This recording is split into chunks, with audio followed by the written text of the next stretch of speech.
ആറന്മുള പേടവള്ള സദ്യയിൽ നിന്ന് തിരുവിതാംകൂർ ദേവസ്വം ബോർഡിന്റെ പിന്മാറ്റം.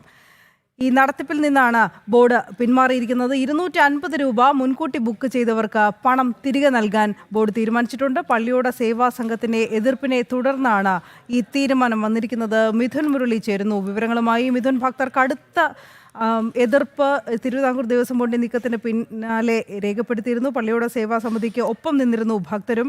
ഒടുവിൽ ബോർഡിന് മറ്റ് നടപടികളൊന്നും എടുക്കാൻ കഴിയാതെ, മറ്റ് തീരുമാനങ്ങളൊന്നും എടുക്കാൻ കഴിയാതെ തീരുമാനത്തിൽ നിന്ന് പിന്മാറിയിരിക്കുകയാണല്ലേ? ക്ഷേത്രത്തിലെ വള്ളസദ്യ വിഭവങ്ങളോട് കൂടി തന്നെ ക്ഷേത്ര മതിൽക്കെട്ടിനുള്ളിൽ പെയ്ഡ് സദ്യ കൊടുക്കാനാണ് തിരുവിതാംകൂർ ദേവസ്വം ബോർഡ് തീരുമാനിച്ചിരുന്നത്. ഈ വള്ളസദ്യയുടെ നടത്തിപ്പും അതിന്റെ ചുമതലയും എല്ലാം പള്ളിയോട കരക്കാരുടെ സംഘമായ പള്ളിയോട സേവാ സംഘത്തിനാണ്. ഈ പള്ളിയോട സേവാ സംഘത്തിന്റെ സാന്നിധ്യം കൂടാതെ നേരിട്ട് വള്ളസദ്യ നടത്താനുള്ള തീരുമാനത്തിനെതിരെ ഈ പള്ളിയോട സേവാ സംഘം രംഗത്തെത്തുകയും ഇത് ആചാരാനുഷ്ഠാനങ്ങൾ മറികടക്കുന്നതിനുള്ള ശ്രമമാണ്, സദ്യ വാണിജ്യവൽക്കരിക്കാനുള്ള ദേവസ്വം ബോർഡിന്റെ ശ്രമമാണ് എന്നുള്ളതായിരുന്നു പള്ളിയോട സേവാ സംഘം ഉന്നയിച്ച പ്രധാനപ്പെട്ട പരാതി. ഈ പരാതി തന്നെ ഹൈന്ദവ സംഘടനകളും ഭക്തജനങ്ങളും വ്യാപകമായി ഉന്നയിക്കുകയും ചെയ്തിരുന്നു. ഇങ്ങനെ വള്ളസദ്യ നടത്തുന്നതിനെതിരെ കഴിഞ്ഞ ഞായറാഴ്ച വഞ്ചിപ്പാട്ട് പാടി ഭക്തജന കൂട്ടായ്മയും പള്ളിയോട സംഘവും ഹൈന്ദവ സംഘടനകളും എല്ലാം ചേർന്ന് പ്രതിഷേധിക്കുകയും ഒക്കെ ചെയ്തിരുന്നു. എല്ലാ ഞായറാഴ്ചയും 250 രൂപ മുൻകൂട്ടി അടയ്ക്കുന്നവർക്ക്, ബുക്ക് ചെയ്യുന്നവർക്ക് സദ്യ വള്ളസദ്യ നൽകാം എന്നുള്ളതായിരുന്നു ദേവസ്വം ബോർഡിന്റെ പുതിയ തീരുമാനം. ഇങ്ങനെ വള്ളസദ്യ നൽകുമ്പോൾ അതിന്റെ നടത്തിപ്പ് ചുമതലയെല്ലാം നേരിട്ട് ഏറ്റെടുക്കുന്നത് തിരുവിതാംകൂർ ദേവസ്വം ബോർഡ് തന്നെയാണ്. പക്ഷേ ആറന്മുള വള്ളസദ്യയുടെ ആറന്മുള ക്ഷേത്രവുമായി ബന്ധപ്പെട്ടുള്ള ആചാരാനുഷ്ഠാനങ്ങളുടെ ഭാഗമായി നടത്തുന്ന ആറന്മുള വള്ളസദ്യയിൽ പള്ളിയോട കരക്കാർക്ക് വഴിപാട് സമർപ്പിക്കുന്നു. പള്ളിയോട കരക്കാർ വഞ്ചിപ്പാട്ടിന്റെയും മറ്റ് ആചാരാനുഷ്ഠാനങ്ങളുടെയും കൂടെ തന്നെ ഈ വള്ളസദ്യ നടത്തുകയും ചെയ്യുന്നു. ഇതാണ് ഈ ആറന്മുള ക്ഷേത്രവുമായി ബന്ധപ്പെട്ട അഭേദ്യമായ ബന്ധമുള്ള ആ ചടങ്ങ്. ഈ ചടങ്ങുകളൊന്നും കൂടാതെ, പള്ളിയോട കരക്കാരുടെ സാന്നിധ്യം കൂടാതെ, വഞ്ചിപ്പാട്ടിന്റെയോ മറ്റ് ആചാരാനുഷ്ഠാനങ്ങളുടെയോ ഒന്നും കൂടാതെ തന്നെ വള്ളസദ്യ ക്ഷേത്ര മതിൽക്കെട്ടിനുള്ളിൽ നടത്താനുള്ള തീരുമാനമാണ് ദേവസ്വം ബോർഡ് മുന്നോട്ട് കൊണ്ടുപോയത്. ഇതിനെതിരെ വ്യാപക പ്രതിഷേധമുയർന്നു. പള്ളിയോട സേവാ സംഘം വ്യാപകമായിട്ടുള്ള പ്രതിഷേധവുമായി രംഗത്ത് വരികയും ഒക്കെ ചെയ്തു.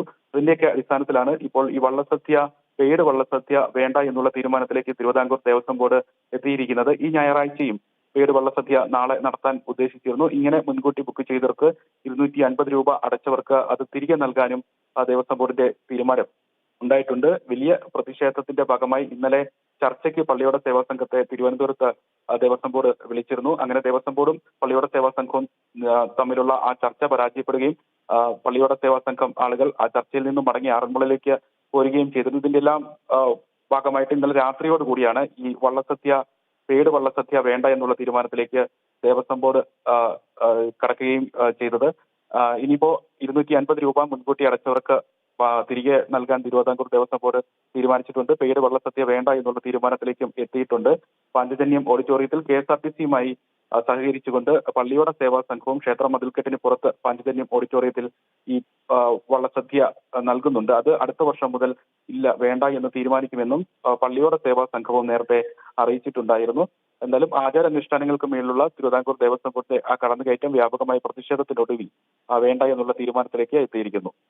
മിഥുൻ, ഒരിക്കൽ കൂടി നമ്മൾ ആ വാർത്തയിലേക്ക് ഒന്ന് തിരിഞ്ഞു നോക്കുകയാണെങ്കിൽ, തിരുവിതാംകൂർ ദേവസ്വം ബോർഡ് തീരുമാനം, ആദ്യം ഏകപക്ഷീയമായ തീരുമാനം എന്തായിരുന്നു എന്നതാണ്. കാരണം ആചാരങ്ങൾ അട്ടിമറിച്ചുള്ള ഒരു പെയ്ഡ് വള്ളസദ്യ ക്ഷേത്ര വളപ്പിനുള്ളിൽ നടത്താൻ, അതും എല്ലാ ഞായറാഴ്ചകളിലും നടത്താനായിരുന്നല്ലോ തിരുവിതാംകൂർ ദേവസ്വം ബോർഡ് തീരുമാനിച്ചതും. അതേ തുടർന്നുള്ള സ്വാഭാവിക പ്രതിഷേധങ്ങളും പ്രതികരണങ്ങളുമാണ് ഭക്തരുടെയും ഹൈന്ദവ സംഘടനകളുടെയും പള്ളിയോട സേവാ സമിതിയുടെയും ഭാഗത്തു നിന്ന് നമ്മൾ കണ്ടതും. അങ്ങനെ തന്നെയല്ലേ?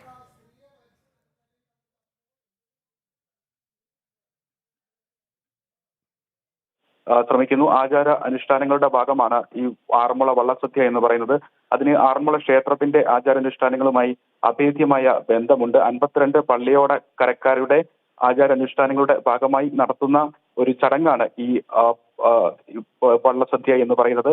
ഓരോ ഭക്തനും ആറന്മുള പാർത്ഥസാരഥിക്ക് ഈ വഴിപാട് സമർപ്പിക്കുമ്പോൾ ആ വഴിപാട് നടത്താനുള്ള ചുമതല ഉള്ളത് 52 പള്ളിയോട കരകളിൽ ഏതെങ്കിലും ഒരു കരയ്ക്കാണ്. വഴിപാടുകാരന് ഇഷ്ടമുള്ള പള്ളിയോട കരയ്ക്കാണ് ഈ വള്ളസദ്യ സമർപ്പിക്കുന്നത്. പിന്നീട് ഈ പള്ളിയോട കരകൾ ആണ് ഇതിന്റെ നടത്തിപ്പ് ചുമതല ആ വഴിപാടുകാരന് വേണ്ടി പാർത്ഥസാരഥിക്ക് സമർപ്പിക്കുകയും ചെയ്യുന്നത്. അതിൽ വഞ്ചിപ്പാട്ട് പാടി വള്ളത്തിലേറിയാണ് ഈ പള്ളിയോട കരക്കാർ സദ്യ പാർത്ഥസാരഥിക്ക് സമർപ്പിക്കുന്നതിന് വേണ്ടി ക്ഷേത്രത്തിലേക്ക് എത്തുകയും ചെയ്യുന്നത് ഓരോ ഇനം കറികളുടെ പേരുകളും മറ്റും വഞ്ചിപ്പാട്ടിന്റെ ഇണത്തിൽ പാടിച്ചൊല്ലിയാണ് ഈ സദ്യ നടത്തുകയും ചെയ്യുന്നത്. ഇങ്ങനെ ആചാരാനുഷ്ഠാനങ്ങൾ അഭേദ്യമായി നിലനിൽക്കുന്ന ഈ ചടങ്ങ് ഇതൊന്നും കൂടാതെ അട്ടിമറിച്ചുകൊണ്ട് ഒരു വാണിജ്യവൽക്കരിക്കുന്നതിനുള്ള ശ്രമമാണ് ദേവസ്വം ബോർഡിന്റെ ഭാഗത്തുനിന്ന് ഉണ്ടായത്. ദേവസ്വം ബോർഡ് നേരിട്ട് വള്ളസദ്യ ക്ഷേത്ര മതിൽക്കെട്ടിനുള്ളിൽ നടത്തുമ്പോൾ അവിടെ പള്ളിയോട കരക്കാരുടെ സാന്നിധ്യമില്ല, വഞ്ചിപ്പാട്ടില്ല, മറ്റ് ആചാരാനുഷ്ഠാനങ്ങളൊന്നുമില്ല.